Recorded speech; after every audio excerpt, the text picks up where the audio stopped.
Kemudian yang kedua, dia adalah orang yang membuktikan keimanannya dengan bukti yang nyata, yaitu dengan amal soleh. Maka ini adalah dua syarat yang kemudian Allah Subhanahu wa taala sampaikan supaya seseorang ini mendapatkan hayatan thayyibah, kehidupan yang baik, kehidupan yang berbahagia, entah di dunia ataupun di hari akhirat. Yang pertama itu adalah dia beramal soleh dan dia adalah orang yang beriman. Atau kalau mungkin kita bisa katakan, yang pertama adalah dia adalah orang yang beriman, kemudian dia buktikan imannya dengan amal soleh. Maka hanya dengan hal inilah seseorang akan mendapatkan kehidupan yang berbahagia, dan inilah sumber dari kebahagiaan seorang hamba di dunia dan akhirat, bukan yang lain. Dan bukan hanya kehidupan yang baik yang kemudian Allah Subhanahu wa taala janjikan kepada hamba tersebut, Allah Subhanahu wa taala juga memberikan kepastian tentang janji Allah Subhanahu wa taala bagi orang yang beriman dan beramal soleh, dengan Allah katakan walanajziyannahum ajrohum bi ahsani makanu ya'malun. Dan sungguh benar-benar akan kami berikan balasan berupa pahala untuk mereka dengan pahala yang jauh lebih baik daripada apa yang mereka lakukan di dunia.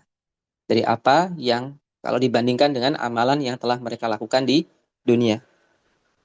Maka ini sebagaimana yang kita jumpai dari ketentuan syariat, sungguh banyak balasan dan pahala yang Allah Subhanahu wa taala janjikan dalam bentuk berlipat ganda kalau dibandingkan dengan satu amalan ringan yang dilakukan oleh hamba. Maka contohnya misalkan ya sholat isyraq ataupun sholat sunnah syuruk, maka Nabi Shallallahu Alaihi Wasallam mengatakan ini pahalanya adalah seperti haji dan umroh, ya tamah tamah tamah, sempurna sempurna sempurna. Dan juga dalam ibadah-ibadah yang lain Allah Subhanahu wa taala katakan ada pelipat gandaan dari Allah Subhanahu wa taala sesuai dengan keikhlasan dan kemaksimalan dari amalan hamba.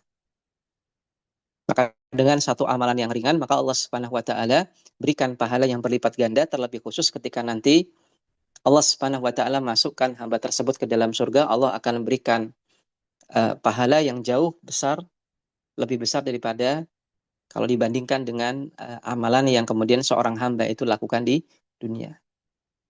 Maka ada dua janji Allah Subhanahu wa taala yang Allah sampaikan di sini. Yang pertama adalah Allah berikan hayatan thayyibah, kehidupan yang baik dunia akhirat. Kemudian yang kedua adalah Allah akan berikan balasan dengan balasan yang jauh lebih baik daripada kalau dibandingkan dengan apa yang mereka amalkan. Maka sumber kebahagiaan seseorang adalah dengan iman dan amal saleh. Kemudian Allah Subhanahu wa taala juga katakan di surat Thaha ayat 123, "Famanittaba'a hudaya fala yadhillu wa la yashqa."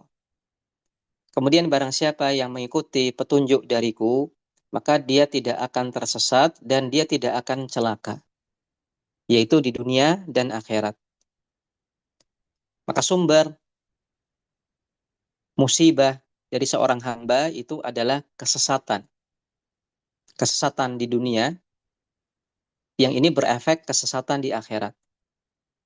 Menjadi celaka di hari akhirat. Oleh karena itulah, ketika seorang hamba ini Allah lindungi dari kesesatan dan kecelakaan di dunia dan di akhirat, artinya dia akan mendapatkan kebahagiaan di dunia dan akhirat.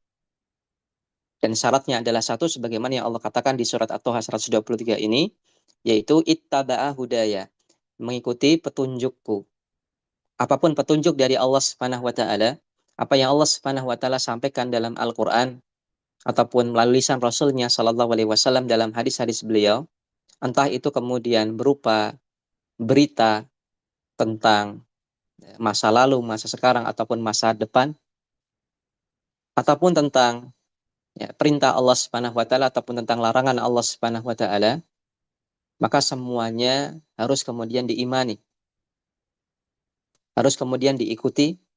Maka untuk berupa berita kita langsung imani, apabila berupa perintah kita laksanakan semaksimal kemampuan kita, apabila berupa larangan maka kita tinggalkan semuanya. Maka ini adalah mengikuti petunjuk yang Allah Subhanahu wa taala berikan. Dan Walaysa fid dini amrun hayyin, dan perlu kita ingat bahwasanya di dalam agama ini tidak ada hal yang remeh.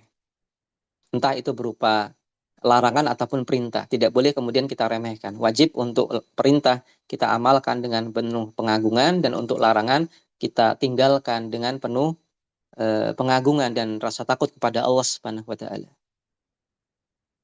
Maka dalam pembahasan ini, sebagaimana yang Allah katakan di surat An-Nahl ayat 97, sumber dari kebahagiaan seorang hamba itu adalah iman dan amal soleh. Kemudian secara umum Allah sampaikan di surat Toha ayat 123, Allah katakan sumber kebahagiaan seseorang itu adalah ittaba'a hudaya, dengan mengikuti petunjukku.